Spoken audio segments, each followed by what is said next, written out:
احمد ابو زيد او دروس اونلاين هو واحد من افضل اليوتيوبرز اللي بيقدموا محتوى تعليمي في الوطن العربي. فعليا هذا الانسان مكتسح اليوتيوب، بس مع الاسف حاليا هو موقوف بالسجون المصريه لسبب غبي جدا، وسط انباء تفيد باعتقاله من داخل منزله بمحافظة الغربية في 7 من الشهر الجاري. فأنا بهذا الفيديو رح أحكي لك القصة كاملة وإيش السبب اللي خلاهم يسجنوا أحمد أبو زيد، وهل هو فعليا عمل شيء بيستاهل إنه هو ينسجن عليه ولا لا. بداية أحمد أبو زيد على اليوتيوب كانت بسنة 2012 لما أسس قناة دروس أونلاين، وبهديك الفترة كان محتواه عبارة عن شرح لبرامج أدوبي مثل أدوبي بريمير، أدوبي فوتوشوب، وأدوبي إلستريتور، وبوقتها محتواه كان مفيد جدا، ولكن مع الأسف ما كان عم بيجيب كثير مشاهدات، يعني يا دوب قدر يجيب 5000 ولا 6000 مشاهدة، واستمر على هي الحالة لمدة سنتين قدر فيها إنه يوصل ل 30000 مشترك. ولما شاف أحمد إنه هو ما عم بيكبر على اليوتيوب بالسرعه اللي هو بده اياها، قرر انه يضيف سلسله جديده على قناته واللي هي سلسله تعلم اللغه الانجليزيه من الصفر. ان شاء الله ده اول فيديو في سلسله شرح القواعد بتاع اللغه الانجليزيه اللي هو الجزء الخاص بالازمنه.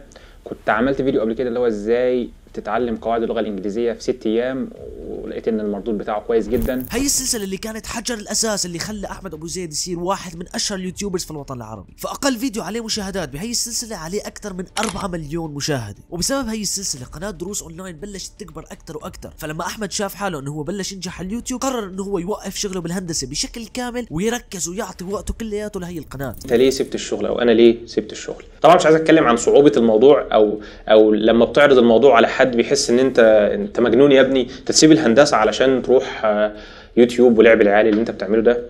فطبعا مفيش حد كان موافق، او مفيش حد كان بيقول لي مثلا سيب الشغل وروح يوتيوب، لا كله بلا استثناء كان بيقول لي لا ما تسيبش الشغل، حاول تعمل الاثنين مع بعض، يعني كنوع من اللي هو الحل الوسط يعني. فمن بعد هذا الفيديو احمد اخذ اليوتيوب بشكل جدي وغير محتواه من محتوى تعلم اللغه الانجليزيه وتعلم برامج المونتاج والتصميم لمحتوى تطوير الذات بيشرح لك فيه اي شيء ممكن يلزمك لحتى تطور حالك. فصار يحكي عن تنظيم الوقت، صار يحكي عن العملات الرقميه، صار يحكي عن البزنس اونلاين، كيف تعمل قناه على اليوتيوب، كيف تصور، كيف تمنتج، وحتى استمر بسلسلته تبعت تعلم اللغه الانجليزيه. فصارت قناته جدا شامله بتساعدك انك انت تتعلم اي شيء بدك اياه في الحياه. والشيء اللي كان بيميز احمد عن باقي اليوتيوبرز انه هو ما كان عنده كورس بده يبيعك اياه، ولا كان عنده منصه بده اياك تفوت وتشترك فيها، هو بس كان عم بيقدم لك محتوى يساعدك لحتى تطور حالك بدون اي مقابل. كل طرق الربح من الانترنت في فيديو واحد.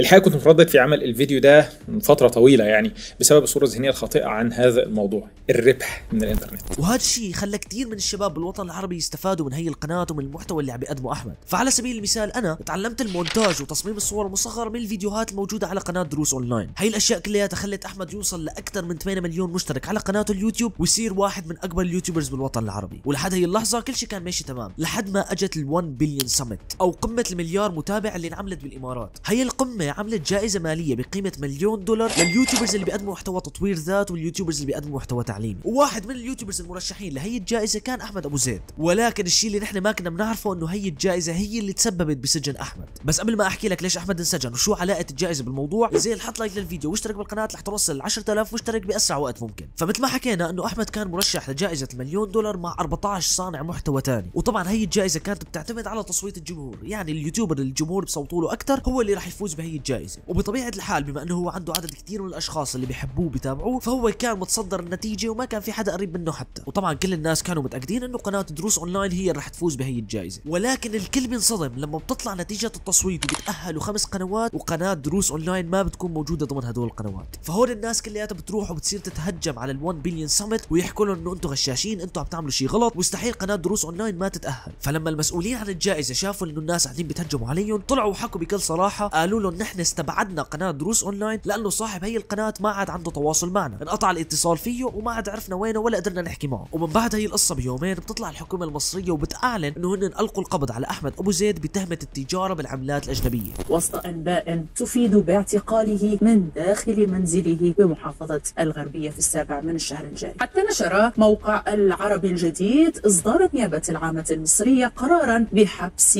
أحمد أبو زيد 15 يوما على ذمة التحقيقات. وبيحكوا انه هن حطوه بالسجن لمدة 15 يوم لبين ما يحققوا معه ويعرفوا اذا هو فعليا كان مذنب ولا لا. طيب بيتر انا ما فهمت شو يعني التجارة بالعملات الاجنبية؟ الفكرة بكل بساطة انه اذا انت كنت عايش جوات مصر وقاعد بتقبض بالدولار او قاعد بتستعمل الدولار بدون ما يكون في مصدر رسمي ومرخص يعطيك هي الدولارات، فانت بتكون عم تعمل شيء غير قانوني. ولكن الشيء الغريب بالموضوع انه احمد ابو زيد عم بيقبض هي المصاري من شركة يوتيوب، وشركة يوتيوب مرخص رسميا بمصر، واحمد ابو زيد عنده قناة مرخصة مع سجل تجاري نظامي جوات مصر. مصر، فهذا الشيء بيعني انه هو ما بيعمل اي شيء غير قانوني وما بيحق للحكومه المصريه انه هي توقفه. طيب بيتر، معناها ليش توقف احمد اذا هو كان مرخص وكل اموره تمام؟ هلا الفكره وين؟ الفكره انه اي تيك توكر او اي يوتيوبر او اي شخص بيعمل فيديوهات على السوشيال ميديا بيعمل لحتى يطلع منه مصاري، كلياتنا بنعرف هذا الموضوع، ولكن لحتى تقدر تعمل هذا الموضوع لازم تعلن عنه للدوله ويكون عندك ترخيص. يعني انت ما بتقدر تفتح قناه يوتيوب وتبلش تنزل عليها فيديوهات وتربح مصاري هيك على كيفك، لا، لازم تروح لعند دولتك وتحكي لهم انه انا عم بعمل فيديوهات على اليوتيوب وتعمل سجل ضريبي للقناه لحتى الدوله تبلش تاخذ منك ضرائب. وطبعا هي الضرائب بتختلف من دوله لدوله، فلو اعتبرنا انه انت قناتك معموله بكندا الحكومه رح تاخذ منك 45% من ارباح قناتك لها، وطبعا نفس الشيء باوروبا وبالسعوديه وبقطر، ولكن هي النسبه بتختلف من دوله لدوله. اما بالنسبه لمصر فهذا القرار ما كان موجود، كان اي يوتيوبر بيقدر انه هو ينزل فيديوهات والدوله بتاخذ منه ضريبه جدا بسيطه، لحد ما من فتره طلعوا قرار انه يمنع على اي يوتيوبر انه هو يقبض مصاريه بالدولار. يعني المصاري اللي انت بتطلعها من يوتيوب تتحول من شركه يوتيوب للبنك بالدولار، ولكن لما انت بدك تقبضها فانت بتقبضها بالجنيه المصري حصرا. طبعا هذا الشيء رح يؤدي انه انت رح تخسر نسبه كثير كبيره من المصاري تبعيتك. لهذا السبب اغلب اليوتيوبرز والتيك توكرز والاشخاص اللي بيعملوا فيديوهات جوات مصر حملوا حالهم وطلعوا على الامارات، سووا حسابات بالبنك بالامارات وصاروا يجيبوا ارباحهم عليها، لانه بالامارات ما في ضريبه على الدخل لصناع المحتوى. يعني اذا انت بتطلع $100 من اليوتيوب رح تاخذ $100 مثل ما هي، وبالاضافه انك انت بتقبضها بالدولار بدون اي مشاكل. وطبعا هذا الموضوع قانوني 100% وما حدا بيقدر يحكي معك اي شيء. ولكن لما الحكومه المصريه شافت احمد رح يربح $1,000,000 قالت لحالها معقول نترك مواطن مصري يربح $1,000,000 بدون ما نعمل له شيء؟ اكيد لا، بكل بساطه بنروح بنلزقه اي تهمه بنحطه بالسجن وبنحاول ناخذ نسبه من هي $1,000,000 اللي رح ياخذها. ومع الاسف اخذوا له احمد ابو زيد وحطوه بالسجن بدون اي سبب منطقي، وهي الحركه الغبيه اللي هن عملوها ادت انه هو يطلع برات الجائزه ويخسر $1,000,000 كانت كفيله بانه يتغير حياته بشكل كامل. وطبعا بنفس الوقت اللي الحكومه المصريه جابت احمد اللي هو اكبر صانع محتوى تعليمي بمصر وحطته بالسجن، هن عايفين الرقاصات والتيك توكرز والاشخاص اللي بيعملوا محتوى تافه ورخيص قاعدين عم بيشتغلوا ويطلعوا ملايين الدولارات وما حدا بيحكي معهم اي شيء.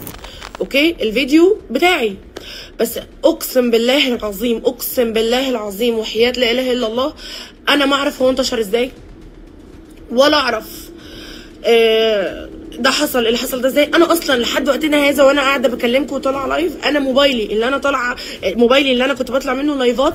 ومو بس هيك، بل راحوا واجروا الاهرامات لمستر بيست لحتى يصور فيها فيديوهات وتحديات. فبصراحه الموضوع جدا غبي وما لازم ينسكت عنه ابدا. بس ان شاء الله بعد 15 يوم احمد ابو زيد رح يطلع من السجن لانه اموره كلها تمام، ما عنده اي مشاكل، وانا متاكد انه هو بس طلع من السجن رح يترك مصر ويروح على الامارات، لانه حاليا الامارات هي المكان الامن الوحيد لصانع المحتوى لحتى يقدر يعمل الشيء اللي بده اياه بدون ما يواجه اي مشاكل. ويمكن انت هلا تكون مستغرب ليش يوتيوبرز الانتقاد ما طلعوا وحكوا عن الموضوع، لانه بكل بساطه يوتيوبرز الانتقاد ما لهم فاضيين، هن مشغولين حاليا بالقضايا اللي عم ترفع عليهم، بالمشاكل اللي اليوتيوب عم تعمل لهم اياها. فاذا انت كنت مهتم تعرف اكثر ايش عم بيصير بقنوات الانتقاد اكبوس على هذا الفيديو، بنفس الوقت اكبوس هون واشترك بالقناه وفعل زر الجرس لحتى نوصل 10,000 مشترك باسرع وقت ممكن. وبنفس الوقت رح تلاقي حساب الانستغرام تحت بالدسكربشن، روح واعمل لي فولو لانه ما حلو يكون عندنا 10,000 على اليوتيوب ولسه ما وصلنا 500 متابع على الانستغرام، فروح واعمل لي فولو وبس. بشوفكم بالفيديو الجاي، سلام.